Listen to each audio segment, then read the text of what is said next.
जय Shri Radhe Krishna. I hope आप सब लोग बहुत अच्छे होंगे। सबसे पहले आपको नव वर्ष की हार्दिक शुभकामनाएं, क्योंकि अब हमारा नया विक्रम संवत लगा है जो है 2082। तो यहाँ पर ये जो नव वर्ष है इसकी, क्योंकि आप और हम कई लोग यही जानते हैं और ज़्यादातर लोग यही जानते हैं कि जो नव वर्ष है वो 1 जनवरी को ही आता है। पर यहाँ पर जो हमारा हिंदू नव वर्ष है वो आज से ही शुरू होता है। तो आप सबको दोबारा से नव वर्ष की शुभकामनाएं हैं।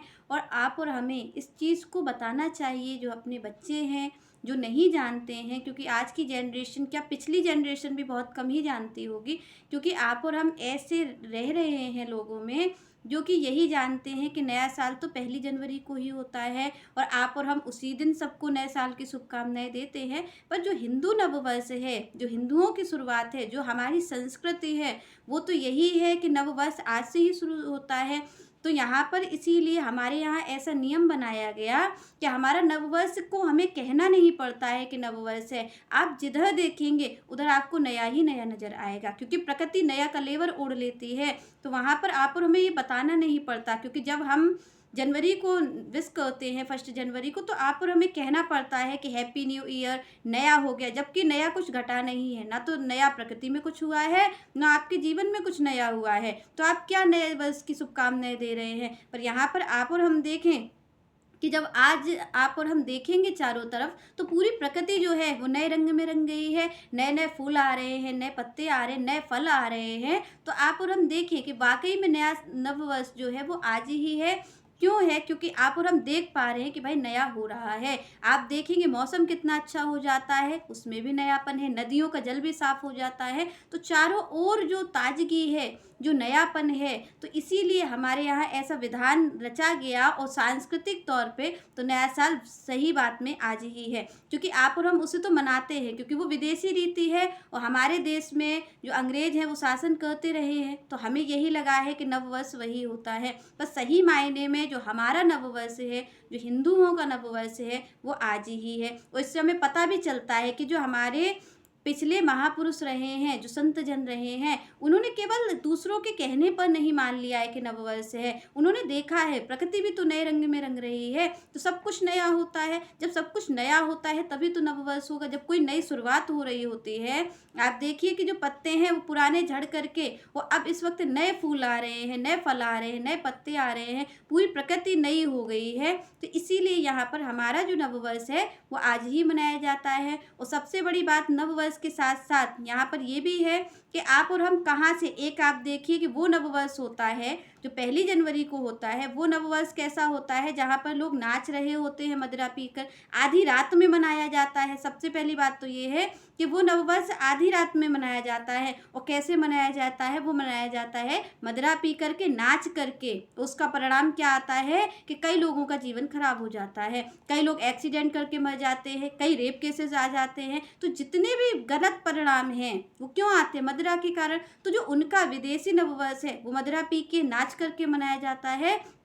वो आप देखिए हिंदुओं का नववर्ष कैसा है। हिंदुओं का नववर्ष उपवास से शुरू होता है। आज आप देखेंगे सारे लोग, सारे हिंदू उपवास रखते हैं। तो हमारा जो नववर्ष है वो व्रत से शुरू होता है, पूजा पाठ से शुरू होता है। आज सब पूजा करते हैं, देवी माँ की सब पूजा करते हैं, शक्ति की आराधना करते हैं। तो हमारे यहाँ सबसे पहले शक्ति की आराधना की गई है। हमारा नववर्ष एक उपवास से शुरू है, हमारा नववर्ष एक संकल्प से शुरू होता है कि पूरा मंगल का हम विधान रचते हैं। आज भी देवी माँ से प्रार्थना करते हैं सब नववर्ष के दिन। चाहे आप और हम आज भले ही विदेशी हो गए हों, पर फिर भी रीति तो वही है कि कई लोग नहीं भी जानते हैं कि आज नववर्ष है, उसके बाद भी हम सही कार्य तो कर रहे हैं। तब भी उपवास रखते हैं, उपवास रख करके नववर्ष को अपने मंगल करते हैं। क्योंकि जब भी अगर मंगल होगा वो होगा भगवान से ही। बिना भगवान के आप अपने जीवन में मंगल कर ही नहीं सकते। नाच गाने से, मदिरा पान करने से, भोजन अच्छा अच्छा पा लेने से कभी मंगल नहीं हो सकता है। मंगल जब भी होगा वो आपके पूजा से ही होगा, भगवान पे श्रद्धा रखने से, भगवान की पूजा करने से, निस्वार्थ भाव से, तभी मंगल हो सकता है। चाहे आपके जीवन का मंगल हो, चाहे वो संसार का मंगल हो। तो आप देखिए कि हमारे जो ऋषि मुनि रहे, उन्होंने कैसा विधान रचा कि नववर्ष के पहले ही दिन, पहली बात तो हम आधी रात को नहीं मना रहे हैं, प्रातः काल से शुरू कर रहे हैं। सुबह ही सुबह सबसे पहले हम क्या करते हैं? नहा धो करके, साफ सुथरे होकर के, घर को साफ सुथरा करके और व्रत रखते हैं, उपवास रखते हैं। हमारा नववर्ष उपवास से शुरू होता है। उपवास रख करके देवी माँ की आराधना करके, और यहाँ पर आप देखिए कि आराधना किसी की भी की जा सकती थी, पर शक्ति की ही आराधना क्यों है? क्योंकि क्या है, एक शक्ति ही कार्य करती है। आप और हमारे जीवन में जो है वो शक्ति ही तो कार्य कर रही है। हमारे जीवन में अगर शक्ति ना हो तो हम कोई कार्य नहीं कर सकते। हमारे पास भी अगर कोई एनर्जी ना हो, कार्य करने की क्षमता ना हो, तो हम कैसे कार्य करेंगे? तो यहाँ पर जो शक्ति की पूजा है वो वास्तविक में जो अस्तित्व में वास्तविक जो कार्य कर रही है, उसी की पूजा देवताओं ने, ऋषि मुनियों ने, सबने की है। तो आप और हम जो शक्ति की आराधना करते हैं, तो शक्ति की आराधना देवी माँ यही कहती है कि आप और हम अपनी शक्ति को पहचानें। आप और हम ऐसे दीन ना बने रहे कि हम दर दर सिर पीटते रहें। तो यही देवी माँ का जो पूजन होता है, जो शक्ति की आराधना है। आप एक देखिए कि भगवान की जो शक्ति है, प्रकृति, वही तो कार्य कर रही है, माया ही तो कार्य कर रही है। और यहाँ पर सबसे पहले शक्ति का ही पूजन किया गया है। तो शक्ति का पूजन इसलिए नहीं किया जाता कि आप और हम दीन बन के हमें धन मिल जाए, हमारी संपत्ति बढ़ती रहे, हमारे बाल बच्चे हो जाए, हमारी शादी हो जाए। ये सब हमें देवी माँ से नहीं मांगना है। देवी माँ तो एक सूचक हैं कि किस तरीके से उन्होंने बुराइयों को मारा है। आप देखिए कि महिषासुर को जब मारती हैं देवी माँ, तो महिषासुर को जब मार रही हैं तो बुराई का ही तो नाश किया है। तो अपनी शक्ति को जागृत करना, यही जो नवरात्र शुरू होते हैं, देवी माँ का पूजन होता है, ये हमें यही सिखाता है कि हम अपनी शक्ति को पहचानें। शक्ति की आराधना शक्ति पहचान करके ही की जा सकती है। आप और हम सोचे कि केवल धूप बत्ती लगा दें, अग्यारी कर दें, तिलक लगा लें बड़ा बड़ा, उससे आपके जीवन में कोई फर्क नहीं पड़ना है। अगर ऋषि मुनियों ने व्रत उपवास के साथ, नववर्ष के साथ अगर शक्ति की आराधना की है, तो वो शक्ति हमारी ही है। वास्तविक शक्ति की पूजा की बात हो रही है कि आप और हम अपनी शक्ति को पहचानें, आप और हम आत्म परिचय लें।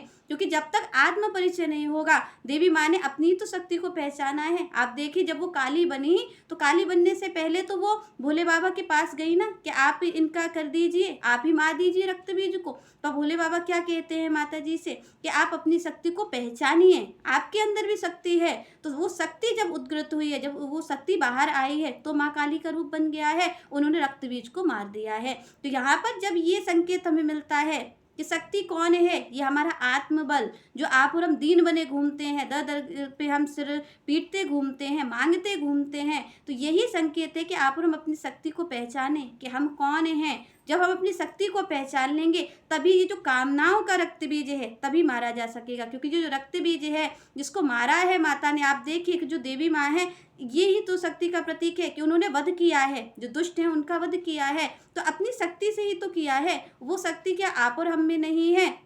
हमारे अंदर भी कामनाओं का जो रक्त बीज बैठा हुआ है, आप देखिए कि वो रक्त बीज की तरीके तो है। रक्त बीज का क्या था, जहाँ उसका रक्त गिरता है वहीं पर दूसरा बन जाता है। जब आप और हमारी जो कामनाएं हैं, आप देखिए बिल्कुल रक्त बीज की ही तरीके है। जैसे ही एक पूरी होती है, एक पूरी होते होते दूसरे का जन्म कर देती है। तो ये बिल्कुल रक्त बीज की तरीके है। और इस रक्त बीज को कौन मारेगा? इसे हमारी शक्ति मारेगी। जब हमारा आत्म परिचय होगा कि हम कौन हैं और हम क्या कर सकते हैं, हम कोई दीनहीन नहीं है, हमारे अंदर शक्ति है इन कामनाओं को मारने की। तो ये जो शक्ति है, ये केवल आपकी कामनाओं को मारने का सूचक है। ये बता रही है देवी माँ क्यों शक्ति की आराधना है, जिससे कि आप और हम इस संसार में आए हैं।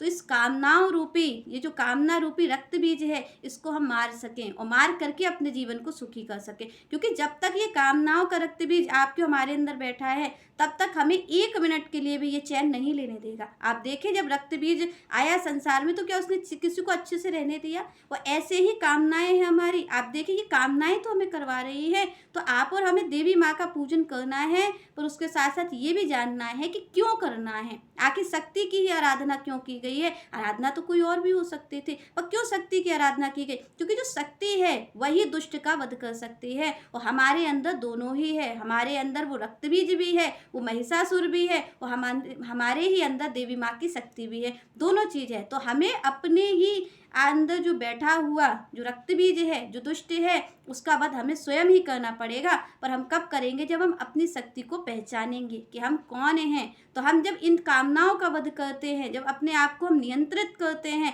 और जब नियंत्रित करके, आप देखिए भगवान भी यही कहते हैं कि अगर किसी को सुखी रहना है तो वो कामनाओं को नियंत्रित करे। और कामनाओं को नियंत्रित क्या करना है कि आप और हमें संयमित जीवन जीना है, कि हमें क्या करना है और क्या नहीं करना है।